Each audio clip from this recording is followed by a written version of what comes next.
Mom wants us to come home for New Year, my husband said suddenly during our first holiday season as a married couple. I told him I wanted to visit my own family too, but he refused. To make things worse, his mother started criticizing me, saying I wasn't acting like a good wife and calling me a bad daughter-in-law. No matter how much I tried to talk it through, my husband always took his mother's side. I had enough. I couldn't keep playing this family game. I decided to take steps that would end my connection with my in-laws for good. My name is Abby, and I'm 28 years old. I married Malcolm, my boyfriend of 2 years. Our life as newlyweds was going well. We both worked full-time, so we shared the household chores. I didn't want all the housework to fall on me just because I was the woman, so I made sure we split the tasks fairly. I was happy with my job and personal life, and I even started thinking about having a child once things settled down. 1 month after our wedding, my in-laws suddenly invited me to their home. Actually, invited isn't the right word. It felt more like a summons. I'd met them before the wedding, but I'd been too nervous to really talk with them. I thought this could be a good chance to connect with my mother-in-law, so I went there with a positive attitude. However, when we arrived, things quickly turned sour. As soon as my husband and I sat down in the living room, my mother-in-law called out, "Abby, why are you sitting so comfortably? Make me some tea." I was taken aback and apologized, a bit flustered. I thought they'd treat me as a guest at their house. I didn't expect anything fancy, but I also didn't expect to be treated like a servant. As I made the tea, my mother-in-law kept complaining, "You're taking too long. Abby, don't you know you should warm the cup first?" She sighed constantly, watching every move I made. My father-in-law and my husband stayed silent. I thought to myself, if she has so many complaints, why doesn't she make the tea herself?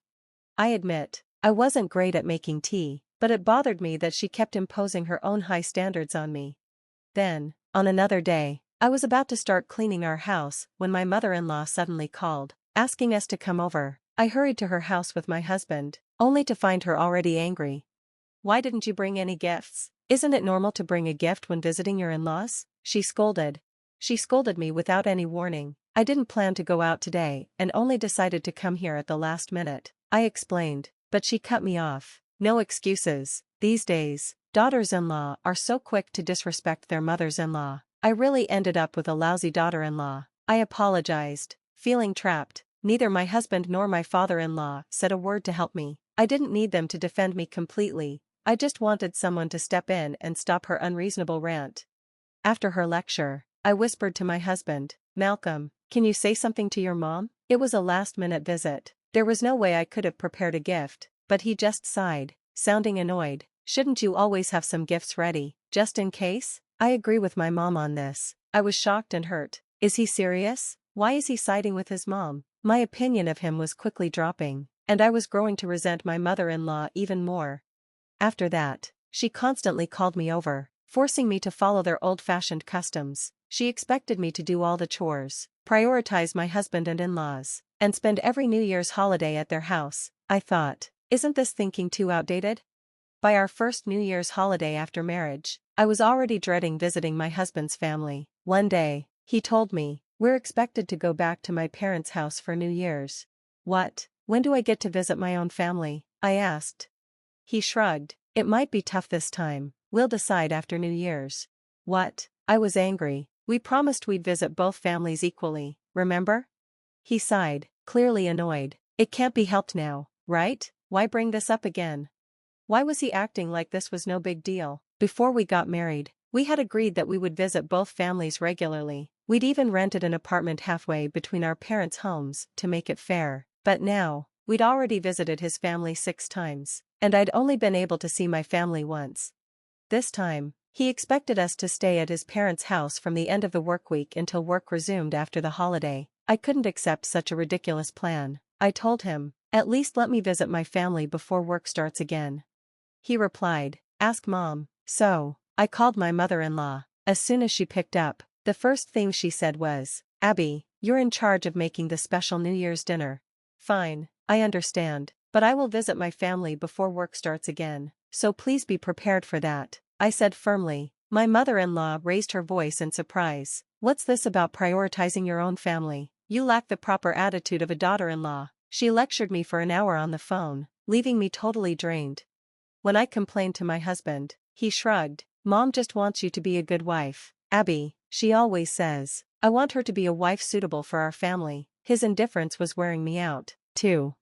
In the end, we spent the entire New Year's holiday at his parents' place. It's your first New Year as a married couple, so focus on his family this time, my own mom had advised, so I reluctantly agreed. But during our stay at my in-laws' house, I felt like a maid. I was responsible for everything, preparing meals, cleaning the house, doing the laundry, taking out the trash. I had to do it all by myself. When I asked my husband for help, I got scolded. Abby, isn't this a wife's job? Malcolm works hard all year, so he deserves to rest during New Year's, right? You're being really inconsiderate, my mother-in-law said. I wanted to shout. I work full-time, too, thanks to you. I haven't rested at all during the holidays, but I kept my thoughts to myself. It was the beginning of the new year and the first year of our marriage, so I forced myself to get through it. After the holiday, I still hadn't seen my family. When I finally planned to visit them, my husband said casually, I'm tired, I'll stay home, leaving me to go see my family alone. That was probably when I started losing trust in him. Of course, I was frustrated with my mother-in-law and my husband's family, but even more than that, I was fed up with my husband for never taking me seriously when I tried to talk about how I felt. Even after New Year's, my mother-in-law didn't stop her harassment. When I began refusing to visit her house, she started calling every day. By the time I'd wake up in the morning, I'd already have 10 missed calls from her. One morning, I saw I had missed calls from my mother-in-law. Thinking something serious had happened, I called her back, only for her to start yelling at me. So you finally woke up. You're not responsible enough as a wife. Get up at 5 a.m. every day and make Malcolm a nutritious meal. Even if I got home late from work, she would scold me, saying, I heard from Malcolm, it's unacceptable for a woman to stay late at work. A wife who doesn't come home before her husband is terrible. Prioritize your home, you selfish girl. I almost told her that I earned more than her son and actually contributed more to our living expenses, but I held it in and just muttered, yeah. Over time, I stopped answering her calls and deleted her voicemails without listening. This went on for about a year. Then the dreaded New Year's season came around again, and my husband started pestering me. Mom says you should come home for the New Year's holiday, he insisted, but this time, I firmly told him, I'm not going this year. I can't take it anymore. I'm not a housekeeper. Annoyed, my husband grumbled, Abby, don't upset my mom. You married me, so at least be considerate of my family. Excuse me? You never even make an effort to visit my family, and I've worked really hard to get along with your mom. That's why she's always mad, he snapped. You need to try harder. I felt my anger rising. Why is he acting like this is all my fault? Then he dropped the final bomb. Mom says you're a failure. That's why she's mad at you. At that moment, the frustration I'd been holding back finally exploded. A failure? I thought. I've put your family first all this time, for your sake, and this is what I get? Taking a deep breath, I looked him in the eye and said, I'm cutting ties with your family. I'm never seeing your mom or dad again. He looked shocked, but then quickly realized arguing would be pointless. Fine, he said, I'll go to their place alone for the holidays. After that, things were a bit tense between us, and we talked less at home, but honestly, I didn't care. For the first time in ages, I was able to spend the New Year's holiday with my own family, and that alone made me incredibly happy.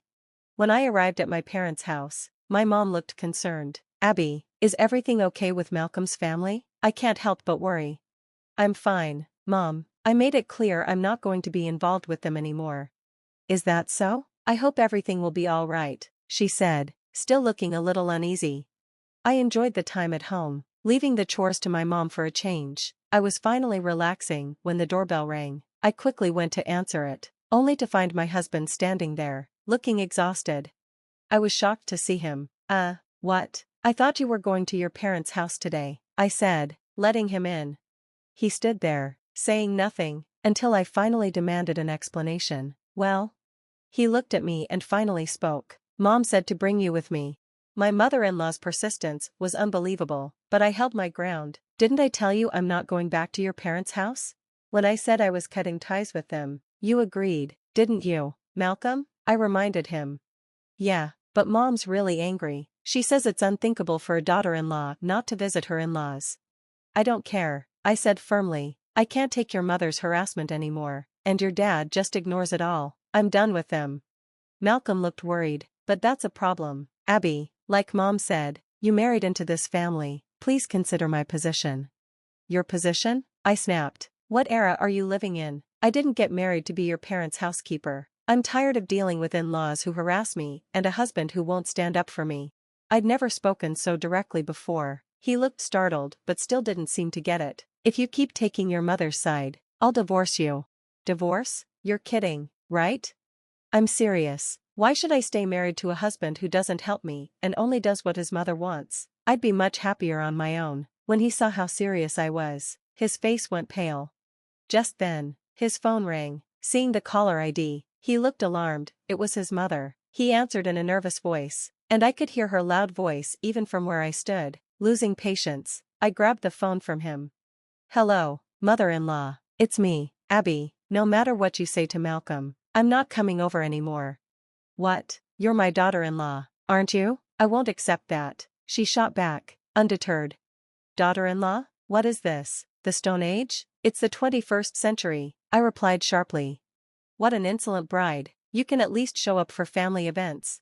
No way, I said firmly. Malcolm is free to visit as much as he wants, but I won't be coming. Whether it's a special occasion or not, I absolutely won't be going. I told her firmly, if you keep pushing, I'll divorce Malcolm. Divorce? Are you trying to bring shame to him? She snapped. Then fine, I said, let's divorce, and I'll remarry under my own last name. How about that? That's absurd. I won't allow it, she fumed. Do as you please, I replied calmly, but no matter what you say, I have no intention of dealing with you or your family again. Goodbye. With that, I hung up. Then I turned to Malcolm and said, here's the deal. If you take your mother's side, we're done. But if you understand my point of view and treat me as an equal, we can make this work. Malcolm looked down for a long time, thinking. Finally, he said, I understand. I choose you, Abby. Since then, I stopped visiting my in-laws, and my mother-in-law stopped contacting us as well. Malcolm, maybe realizing how he had acted, now regularly visits my parents, and, of course, my parents treat him well and appreciate him like their own son. They certainly don't treat him like a servant. I know we'll face challenges in the future, but with Malcolm choosing to stand by me, I'm hopeful we'll tackle each one together.